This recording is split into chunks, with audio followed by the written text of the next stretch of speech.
Hello, everyone, and welcome to this second virtual college coach panel brought to you by the American Volleyball Coaches Association and our affiliate partner, the Great Plains region. My name is Joya Pollard. I am the Membership and Communication Specialist for the AVCA. Before we get started, I would like to go over a brief about our brief partnership with the Great Plains region once more. The Great Plains region is a proud member of the AVCA Region Affiliate Partner Program, or AVCA RAP. The RAP program is designed to link college and youth volleyball by providing regions with information on colleges in their area, familiarizing them with various recruiting rules, providing opportunities for engagement and recognition, and sharing educational materials. Some of the benefits include a region-specific map of college programs, general information on recruiting rules and terminology, a college coaches panel, educational materials, and options to participate in AVCA award programs. Today's panel will be recorded, so registrants will be able to receive this recording within 72 hours. We will go ahead and get started by introducing ourselves, and we'll go by division. So Laurie, if you would like to kick it off for us. Okay, hi, I'm Laurie Corbelli. I am a Texan, but played in high school since when I was 16 years old. I started the sport, played in high school in Dallas, college at Texas Lutheran, and then was recruited to play for the USA team from 78 to 84. After the Olympics in 84, I started coaching D1 at University of San Francisco. Then I went to Santa Clara University, but eventually ended up back in my home state of Texas at Texas A&M University, and just retired 2 seasons ago. I have done some work in the last summer with USA Women to coach the Pan Am Games and some other really exciting and fun and learning opportunities for me with the game of volleyball after 32 years of coaching it. And it's just been a really fun and eventful career, and it's been my passion for my whole life. Okay, so it's me next, Division II. I'm Rick Squiers, head volleyball coach at the University of Nebraska, Kearney at this moment. I've been there for 21 years, going on 22. Claim to fame is I was fortunate enough to coach All-American Lindsey Smith on the panel here. So that was definitely one of my highlights. But I spent 6 years at the NAIA level at Hastings College as well before I came here. Coached junior college volleyball at Seward County Community College for 1 year, and also coached a couple of years of high school volleyball, which is kind of where I got my my weird start. I was not a player. I kind of got thrust into the game of volleyball in one of those weird sort of ways, but definitely got in my blood and been my passion ever since, and happy to be here on the panel. Hi, everybody. I'm Emily Hayes. I am also a Texan at heart. I was born and raised in Austin and played club high school down there, then went to a Division III college up in West Michigan and competed at Hope College. And then I went to be a graduate assistant at St. Lawrence University, another Division III institution in Northern New York, before coming out to Portland, Oregon, where I currently am. At Lewis and Clark College, I've been the head coach for 2.5 years now, and I'm happy to be here. My name is Erin, Luthy, and I'm the head women's volleyball coach at Taylor University. We're an NAIA school, and I'm a graduate from Taylor, originally from Northern Kentucky, headed into my 5th season at Taylor University. And I'm Lindsay. If you have any questions regarding this panel, you can email me at lindsay.smith@greatplainsvolleyball.org, or all of our material will be posted under the Recruit Me tab on our website. All right, thanks everyone. Let's go ahead and get started. Just a quick note that if you do have any questions during this panel, please feel free to type them into the questions box. We'll go ahead with the first question, and we'll go in order by division again. If you could just briefly describe your division and its academic criteria. Well, Division I, boy, there's a lot to say about it. Obviously, it's a high octane division. There are 350 programs, so that there is a large range of levels, honestly, at Division I. Academically, there are core courses that you can read about at all the NCAA websites that are required for Division I to become a Division I athlete. There's a sliding scale with your SAT score or ACT score that has to match your GPA. There's all kinds of variety, and I think it's similar at some of the other divisions. But typically, I would say, depending on the university, I think a lot of Division I universities that have great funding and have very high expectations of winning can be very lenient with their admissions, to be honest. Not all of them, but a lot of them can be, simply because the focus is on getting the best athletes they can get into the school. However, I've also found over 32 seasons of coaching volleyball that women's volleyball players are essentially very well-rounded academically and athletically. I found, just kids that want to be good, that want to excel in the classroom.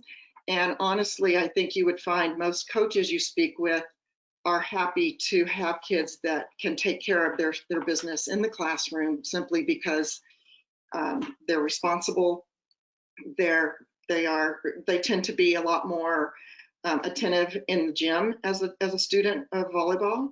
And so I think in terms of the recommendations or the requirements for academics, you can find a lot of that online, and they do change it sometimes.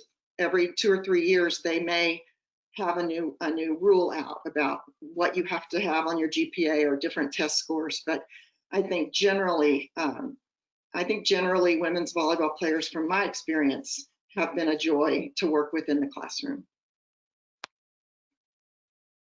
Yeah, kind of moving to Division II, I would go right along with Laurie in that it's almost interesting. We had a little discussion before this all started about NCAA eligibility requirements, and the fact is probably a lot of us don't have to deal with that all that often because we have such good students to start with. It's never really in question, but there are requirements in our division.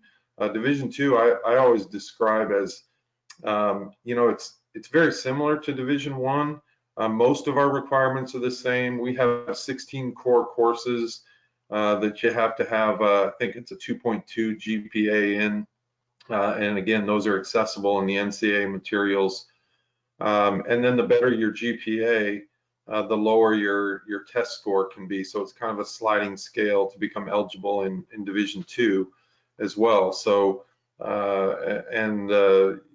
like Laurie said, that stuff changes a lot. I kind of looked at it earlier today and noticed that over the last couple of years, some things have changed. And a lot of times we end up adopting some of the things that Division I does. It's just a couple of years later. So our division, very similar. We have about 300 schools. The schools in the top end of Division II, certainly the top 20, the top 10, the top 5 look a whole lot more like, maybe mid to lower Division I programs as far as the level of play and the kind of athletes that they have. And a lot of that, again, is based on the wide range of funding that we see in our division as well, where some schools are fully funded with 8 scholarships and some maybe only have a couple, or some maybe don't have any. So it's, trying to make the most of those resources. And it's been a pleasure to work in college volleyball. And one of those things, as a head coach, you have to kind of stay on top of all the changing rules as they come along. Okay, so Division III is a little bit different. We, for admission into an institution, we cannot, help at all. You are admitted or denied just as any student at the institution. One thing, and I don't think this is specific to Division III, but I know that there are a number of Division III schools, especially some of the more selective ones, that have the test optional path. So you can now not submit your test scores, but instead submit a portfolio. So you could submit some work samples and an extra teacher recommendation, I think 1 or 2 other things. So it does require some work, but it's stemming from the idea that, you know, there are some amazing students. I know I wasn't a good test taker when I was a student, and it's trying to take account for that. And I just think that that's a really cool thing that a lot of colleges are adopting, especially right now, right, with COVID and with the test dates being postponed and the unknown in that. So make sure to ask whatever institution if they have adopted that. But yeah, Division III is unique. It's just, you know, there are no athletic scholarships, all academic aid. And you can go to a Division III school and get a lot of academic money that's going to be, you know, qualified for you for 4 years, but you're not being paid to play the sport. So a lot of intrinsic motivation and a lot of stuff that, you know, I have really bought into. As I said, I've been, you know, at Division III forever, it feels like. And I really like the philosophy. It works for me. I like, you know, a lot of Division III institutions have smaller class sizes. So, you know, no more than like a 14-to-1 student faculty ratio, things like that.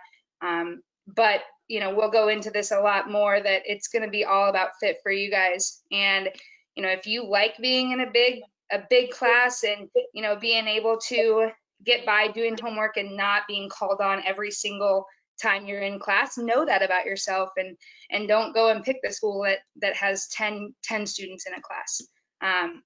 Yeah, that's just a little bit about D3 without me going off the rails completely here. NAIA is probably a good mix between D2 and D3. We do have, NAIA has some specific eligibility requirements from an academic standpoint. So an 18 ACT, 970 SAT score, they want you to be in the top 50% of your class. There aren't any specific class requirements that you have to take, but those are the things that they focus on, as well as 2.0 GPA. So those are the academic cutoff points to be eligible to play within the NAIA. And I think, kind of piggybacking off of what Rick and Emily both said, a lot of NAIA institutions are going to be your private universities that have their own academic requirements. So some of those may be very high academic requirements. Some may not be as high. We do offer athletic scholarships, so a lot of times we will combine that with an academic scholarship and be able to stack those. So that's from an academic side of things.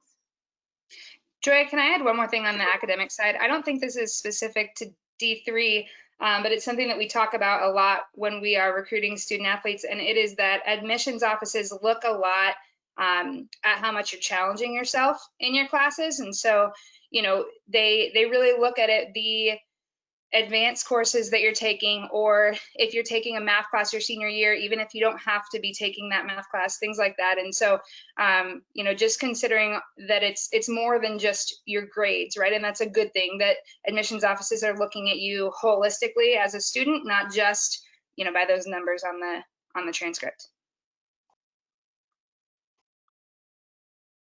Awesome. All right. The next question, I'll start it off with Rick first.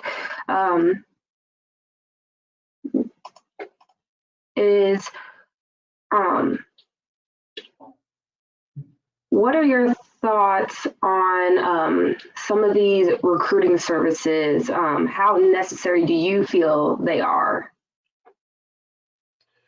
You know, I think some of them are helpful. You know, it's kind of a catch-22. I mean, we want the information and we want to see the video. And, you know, there was a time when that was kind of scarce and hard to come by, but we've kind of evolved now to a point where we get bombarded by them on a daily basis.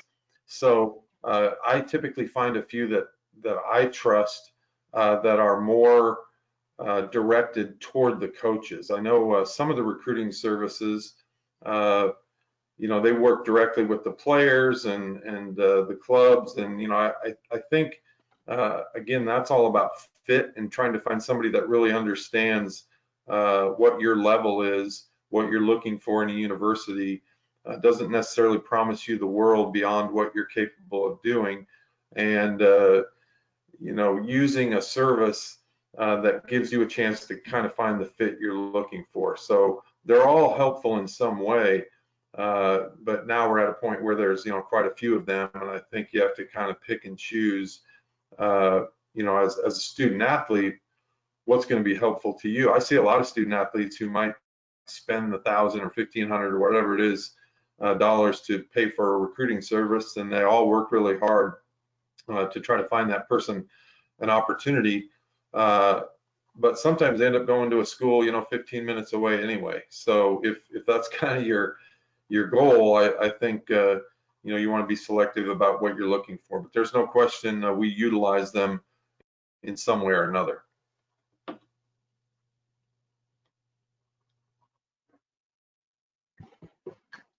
Awesome. Next question, I'll kick over to Erin. Kind of going into more of the recruiting side. As far as communication, how important is it for the student athlete to be communicating with the coaches? And like, a second part to that question is your thoughts on how much a parent should be involved in the process. Sure. Yeah, that's a great question. And I always tell athletes over communicate. Go above and beyond to communicate to coaches and make yourself known in that process. Recruiting is all about relationship building, to its core, and to be able to communicate with coaches in the way you would communicate with a friend. Make sure that you're continuing to put yourself out there on the forefront of, if you have specific schools that you're interested in, make sure that you're communicating specifically with those coaches. Make emails personalized. We get, like Rick had mentioned, we get a ton of emails from recruiters and things, and it's almost impossible to read every single one of them. But if you have specific schools that you're interested in, make that a personal email that you point out something about their program, or you've noticed their season, or mention their record, or something personal about the coach that you're putting yourself and you're setting yourself apart from other recruits. Parents in the process, it gets a little tricky from the standpoint of, as a college coach, we are looking to coach future adults. And mom and dad aren't going to live on campus in the dorm room. Thank goodness, right? But yeah, I don't mind having conversations with parents, because I think part of our job as a coach is to build that rapport and that trust that we're going to take good care of your daughters when they're at school. At the same time, we want that communication to come first and foremost from the student athlete, and to be able to, I don't want mom and dad texting me a bunch of questions, be able to empower your child, empower your daughter to be able to have those conversations. Phone calls are great. I know texting is how our student athletes communicate now, but phone calls are awesome. Emails, well-written emails, things that obviously I don't mind, and I'm sure as coaches we don't mind communicating with parents when it comes to specific aspects, but at the same time we're looking for responsible adults that we're going to coach, and it's helpful to be able to communicate with our student athletes as responsible future adults. I would just add to Erin and echo that, the recruiting process is often thought of as this scary, stressful time, but it's also a time for you to experience growth and being assertive and using your resources. Kind of like Rick was saying, if we get an email from a random recruiting service that we don't know, that's one thing. But, if you are interested in a school and your club coach happens to know the college coach, and we've built that relationship and have that trust, just kind of, taking things into your own hands. And that's not to say like shun the parents out of it, absolutely have them be involved. But, you kind of taking ownership and responsibility in this process will help you when you get to college. And that's the expectation even more.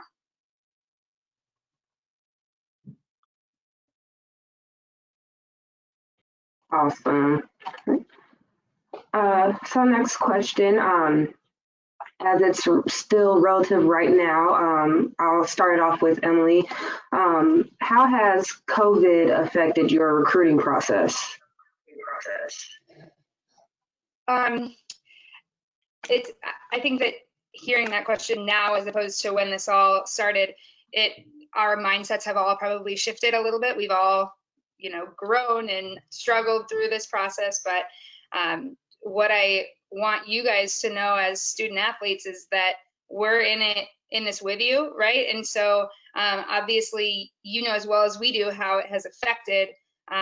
You haven't been competing in front of us in big convention centers. You haven't been able to come to our campuses, or, for the most part, summer camps are canceled. I know some institutions are still having camps, but, a lot of things have been taken away. I know that I've had conversations with my own team in the past, weeks and months about how we could focus on what has been taken away, or we can focus on what we can still do in this time. And I think it's important for you guys to, pay attention to the things that you still have. The fact that we have these things, or, FaceTime, or I know for Division I and II schools, June 15th was a big day for you, class of 2022. It doesn't affect us as much, but, focusing on your abilities right now to be in contact, be assertive and intentional in what you're doing. So, in normal times, in a normal year, you might be bouncing from club tournament to club practice to tournament again, and rushing to send out emails to a bunch of coaches that you're interested in, or, things like that. Right now, it's kind of been this time of pause in a sense. And so maybe take that time and find, some schools that are really, really intriguing to you, and, send a personal email or try to get in contact with that coach, things like that. But my advice would just be focus on what you can do, as cliche as that sounds. I would add to that as well, given the fact that coaches got 3 weeks to watch class of 2022, mostly like to form that for the Division I coaches. A lot of them had a 2021 list ready to go, but then they haven't been allowed to be on campus at all, obviously. So I think it really did set back the Division I, the rules that Division I were allowed to operate under. And a few coaches, I've heard them say, it would be really helpful, given coming up, how can we help make up for lost time? They're going to be busy all fall coaching and training their teams and traveling with their teams. So one coach said, having a high school coach help with making videos of every game and then sending them to the schools that your players are interested in, or just getting the high school coach a little bit more involved than normal. It could be really, really helpful for the coaches that I've spoken with in Division I. So that was a really interesting one, that because of high school coming up now and competing, that may help decide in a lot of ways who they're going to go try to see in person in the midst of their seasons. So I think that was a really great suggestion. And I know there are no camps this summer. However, for those student athletes who are 8th grade or younger, there still are some coaches trying to get out there and just teach the game, be exposed to up and coming players. I know it's really, really popular for Division I coaches to know that their exposure to their community and to the younger kids is really important down the road. And so if you are a younger student athlete right now, that could be something that you are still allowed to do before you start classes for the 9th grade. And the fact that they just haven't been able to evaluate is what I'm hearing.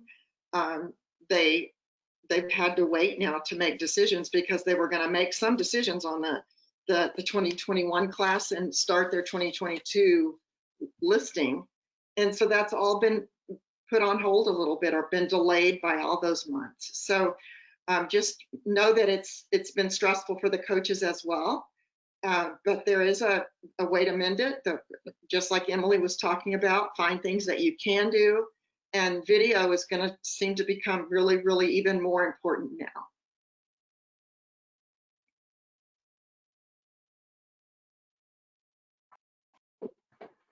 Awesome. While we're on the topic of video and filming, if you all could share, I'll start with Laurie, just what are the traits, the top traits that you look for when watching film? And that could be in anything. Well, you know, first of all, the film needs to be visible. I mean, where you can actually see what's going on and you know who you're watching. Like the key things are sitting down to watch a video in a 30-minute blocked off of your calendar, watch video for these 30 minutes. And the more prepared you can have the coach when that coach sits down to watch it, from which player are you, from I think a lot of me and my friends, when we talk about watching, we like to watch from the back of the court, simply because we can see, they're closer to the camera, you can see movement, you can see, you know, are they making all the court moves as a team, going into coverage, which nobody likes to do anymore, getting back on defense, you know, making moves to the ball. You can just see along the net, the blocking moves. You just see things just really clearly from the perspective of a coach, in my opinion. So I really like that view. The side view is a little bit harder, honestly, but I think people already kind of know that. But anyway, I would say I look for athleticism. I want to see that. Notice I didn't say size first. I love the fact that volleyball is a sport for all sizes, especially at the college level. And yes, levels matter of how high into a level you go. Like the Stanfords of the world, no, they're not normal. They're 6'6", and yet when you get to schools that are in the below the top 15, you're going to find some of their best players at 5'7" to 5'10", that are smart. They show they have a good volleyball IQ. They've worked hard to learn the game. They're good team leaders, or at least engaged with their teammates. They're, you know, the fact that they need to be athletic, because this sport is played up in the air and down on the ground most of the time. You need to be athletic, and just continuing to work on your 50 push-ups a day and 200 sit-ups a day to become a better athlete daily is incredibly important. So I don't know, I think every coach has things they like to look at a little bit differently possibly, but for me, those were the things that, certainly at the net, the higher level you play, you need to be able to understand blocking, but that's way overrated in my opinion for, you know, my setter was 5'4" back in the 80s and the best setter in the world. Now setters can be anywhere from 5'4" to, I mean, even shorter, but they just work their defensive system around it if you offer the other things that that coach is really looking for. So I would say be wary of using that, oh, my daughter's not, you know, 6 foot, because some of the best players I've ever coached in 32 seasons have not been 6 feet tall. And so I just want to put that out there, because I think sometimes it's not true for the masses, maybe for the specific programs that are expected to always be a championship program. They have to have some kids that can touch 10 feet and higher. So that's kind of a sum up of how when I get a video to watch, that's what I'm looking for. I'll jump in here because I probably like, you know, a lot of coaches anymore. We get a lot of them. I mean, it's become so much easier for student athletes to reach out to coaches with a video, and some people do a fantastic job. I mean, I'm amazed at some of the editing and, you know, the quality of some of these videos. It's fun to watch, but at the same time, I think we're all looking for an efficient use of our time. So if I had my choice in maybe somebody I'm not familiar with at all, I would love to see some highlights first. I would love to see some highlights of the things that their position does. If they're an outside hitter, I want to see them, you know, from a good angle on high quality video. I want to see, can they play above the net? Can they bang the ball? Do they have some ball skills? You know, I want to be able to see those things in a short period of time, because I might have 15 of those sitting on my email in the morning, and it might be the middle of the season. Once I'm interested, if some of those things catch my eye, then maybe watching a whole game or watching further video or actually seeing them in person would kind of be the next step. So I think we're looking for efficiency, and some positions are probably easier to watch video with than others. If you're a hitter, we can tell pretty fast if you've got some game and you can terminate balls and you can play above the net and you're dynamic. If you're a libero or even a setter, it just takes a little more time. It's hard to determine those positions on video. So sometimes it's a good start, but you know, there's a lot of watching that needs to be done in those positions, and sometimes we don't know until we actually get you in the program. But I do think with so much video anymore, starting with something that you know, catches our eye and we can see a lot of reps fast, will determine whether or not maybe the next step is something worth taking from our perspective. I would just add, and this is not specific to video as much, but I don't think we really talk about it at another time, is in that email that you're sending to coaches, try to provide all the information that you need to provide. So obviously your position, and these guys talked about, you know, how to make it easy on coaches to know who they're watching in the video and things like that, but academic information as well. So test scores or GPA, because the thing that we don't want to happen is for us to, you know, if I were to open your film and you're a rock star and then we chat and whatnot, but you're not going to be admitted to our institution, right? So trying to be proactive on the front end and, you know, make that information easy and clear for us. I don't know the amount of times that I've been able to get an email from someone who seems very nice and very good at volleyball, but have, you know, nixed it at the very beginning, so that they can find the right fit for them academically.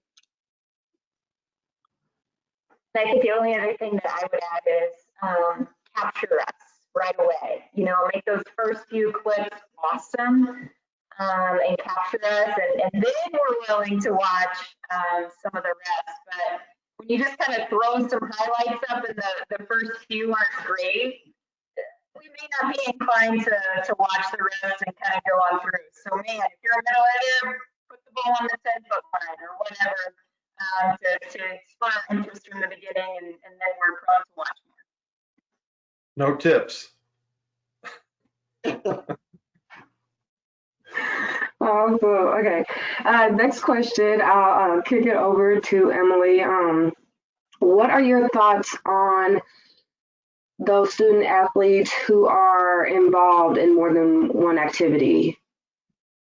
This could be another sport, or this could be extracurricular activities that are non-athletic, anything.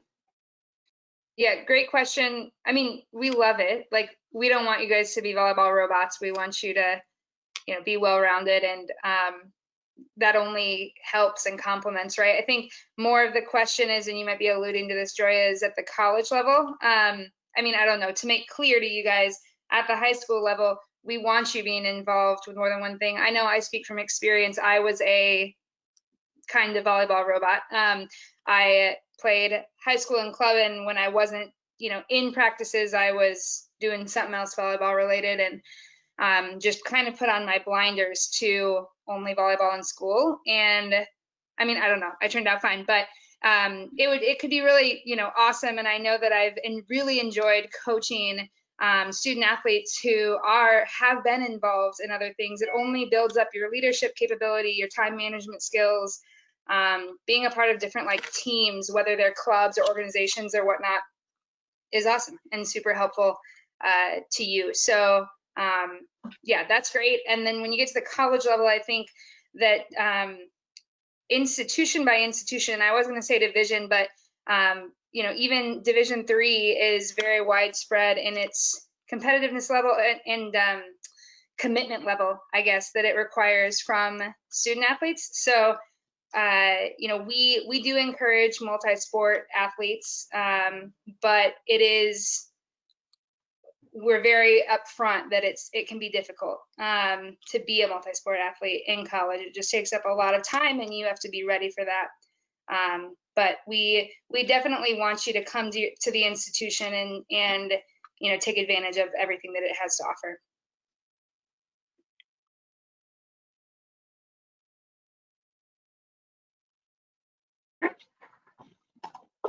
The next question is kind of more on, I wouldn't say stereotypes, but this is for everyone. But what are some of the general assumptions that some students or even parents in general have about your division? I'll jump in. I mean, I think for everybody who's not Laurie, they probably underestimate the level of play, and maybe they do at her level too. But you know, I think there's a lot of people who maybe have not seen your level play. I think that's a big part of trying to find a fit, whether you could even watch a game streamed or go to, if you can't even see the school you're interested in, go watch somebody else in their division who's good. But I would say as a general rule, there's a lot of people who think if you can't play D1, then we'll just plug you into D2, D3, NAIA, you know, you'll be a superstar at that level. But there's really good players at every level, and you have to be really committed and dedicated and hone your craft and do all those things. At the same time, there's a level for everybody. If you're really passionate about the game, most of the time you can find a fit. Yeah, I'll go. I agree with everything Rick said. I think Division III has a good amount of misconceptions, and one of the biggest one probably being that it's either less competitive or that it's going to be more expensive because there are not athletic scholarships. And both of those I like to clear up on the front end.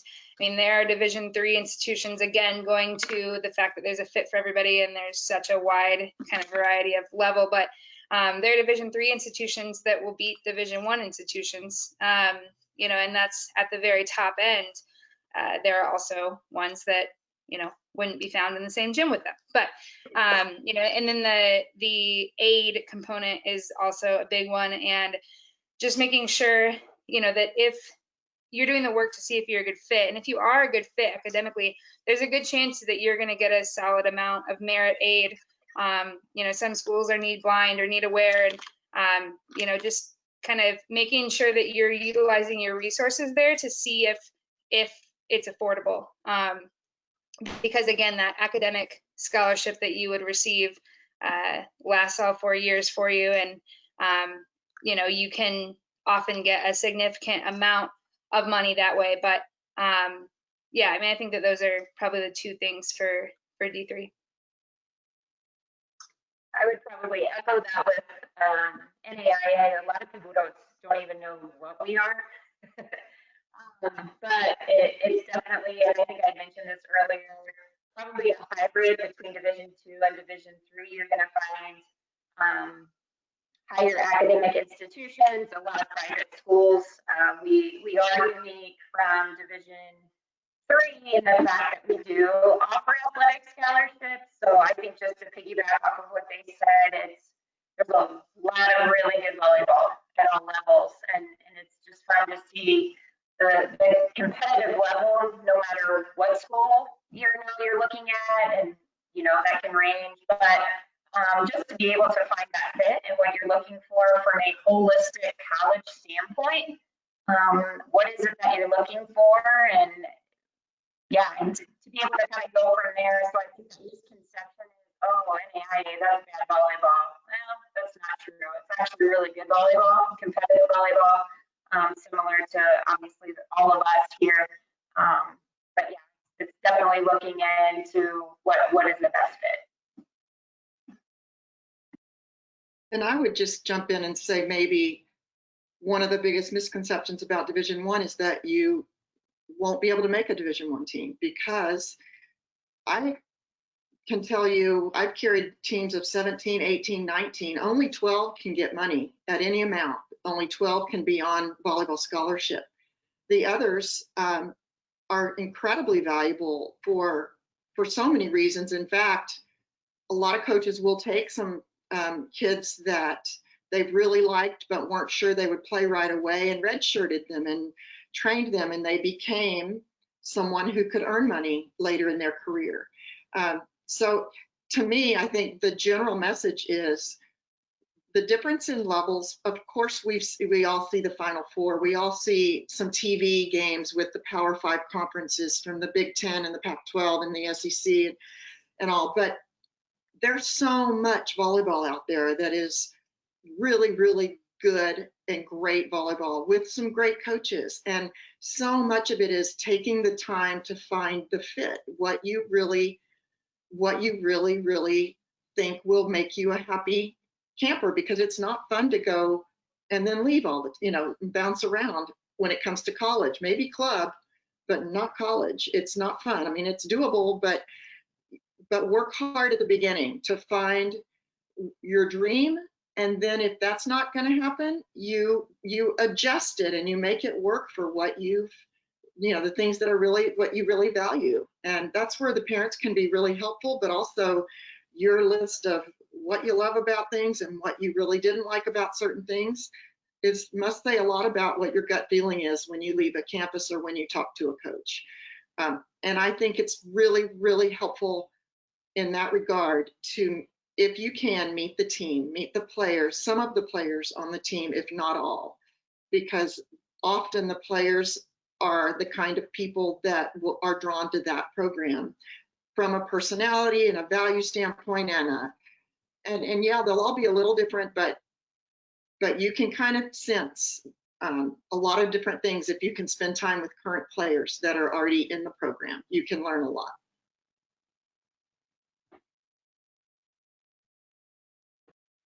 Awesome. All right. The last question I'm going to ask for everybody, of course, I'll start off with Erin. What is your advice for junior players and parents who are just starting to get into the recruitment process? Sure.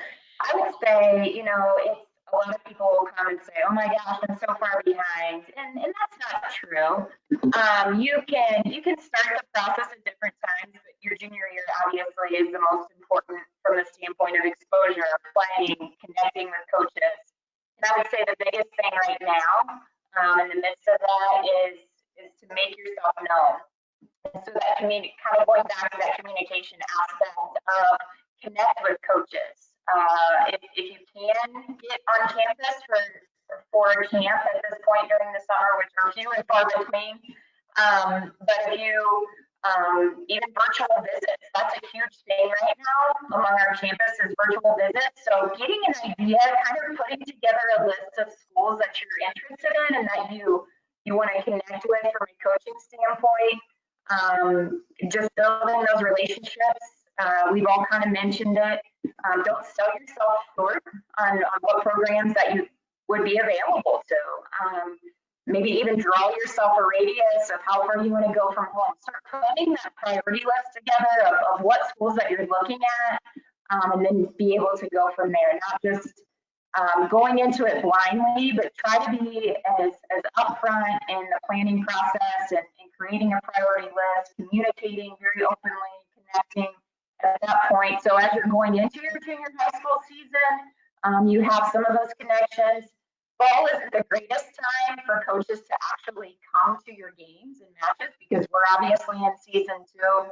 I know for me personally, I can only get, within an hour and a half radius. I don't have a huge coaching staff, so it's hard to get the matches, but even just being able to connect and send film and those sort of things. This is the biggest time going into your junior year to communicate, make your priority list, and start weeding out some of the schools as you create your priorities of what it is that you're looking for in the next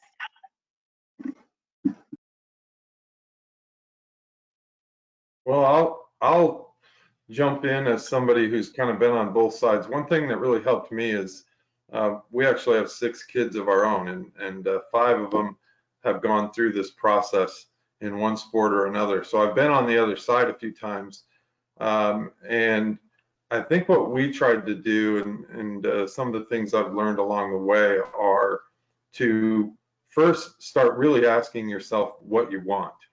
I mean, what's your dream goal in all of this? I mean, do you have a dream school? Do you have a level that you're aspiring to? Do you have a radius that you don't want to go outside of? Really spend some time soul searching on what you want. Maybe you want to go to the biggest possible level you're capable of, but whatever it is, try to figure that out. And then if you're just beginning, you know, you need to reach out to those schools. That we talked about the video.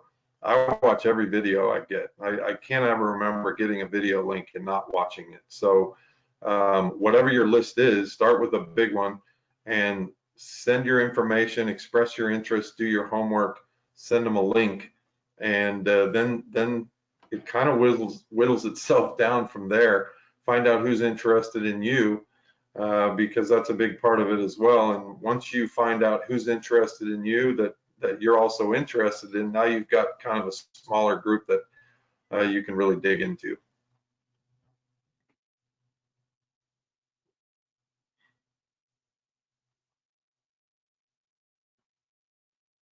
I don't really have a whole lot more to add. I think they've covered so much of it. I missed a little bit of what Erin said, but so I don't want to be repetitive. But yeah, I would definitely, you know, camps are really, really helpful to be for the kids as well as the coaches. But I'd say the young ones especially, because they get on a campus and the excitement of the college, and they look up to a lot of times the athletes on that team are coaching your kids, your young girls' court, and they get to meet them and ask them questions, and they can talk all day long about what it's like to be an athlete there, and they can just get so much good information.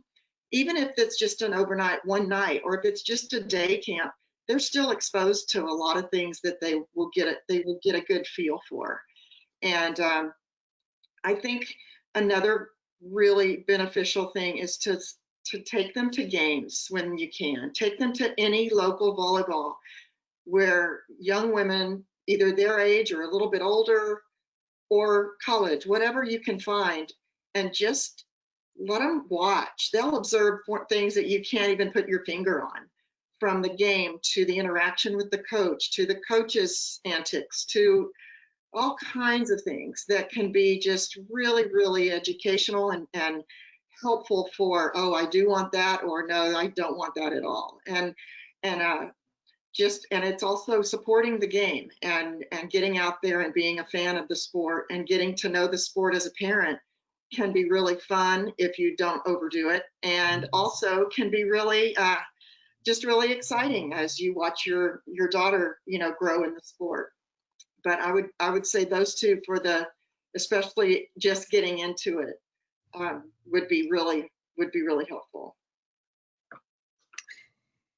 Yeah, everything that they said is spot on. I guess the two kind of random things I have are, one would be ask for what you need in this process. Like, don't be left guessing because you were afraid to ask for, I don't know, have a meeting with someone in financial aid, or maybe you think that if you want to go into a certain field that's not going to work.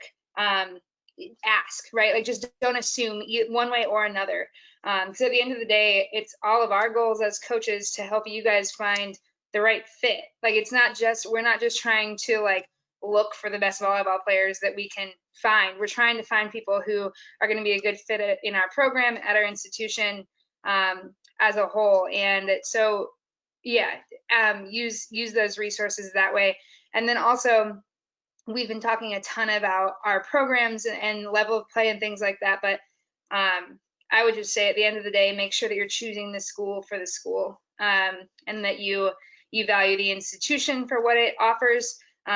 You know, God forbid something happened and you can't play your sport anymore or something like that. just make sure you've done your homework and aren't so driven in on volleyball that you forget to look at what the school offers as a whole. Awesome. We're about to wrap things up. So are there any last words that any of you would like to share before we finish this panel?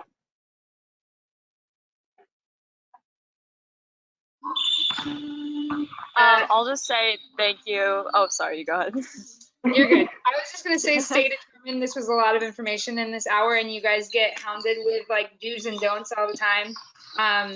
It's going to be worth it, and you're going to find a school and a program, and it's going to, you know, change your life in a lot of ways. But just make sure that you're remembering the why in all of this, and keep pushing.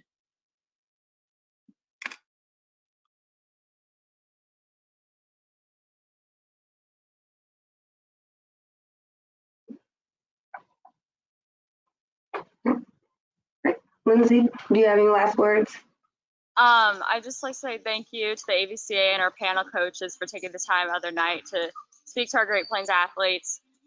This is a great resource, especially for during these times, to hear from college coaches about what athletes can be doing in this recruiting process. So thank you. Thanks for having us. Thank you. Thank you again, Lindsay. And then thank you, everybody, again, for taking their time to join on this panel. It's been really appreciative, very helpful, and I hope a lot of our attendees have gotten a lot of information out of this. Thank you, everybody who has joined to watch this panel. I hope this has been really helpful for you, and we hope that you have a wonderful evening. Thank you.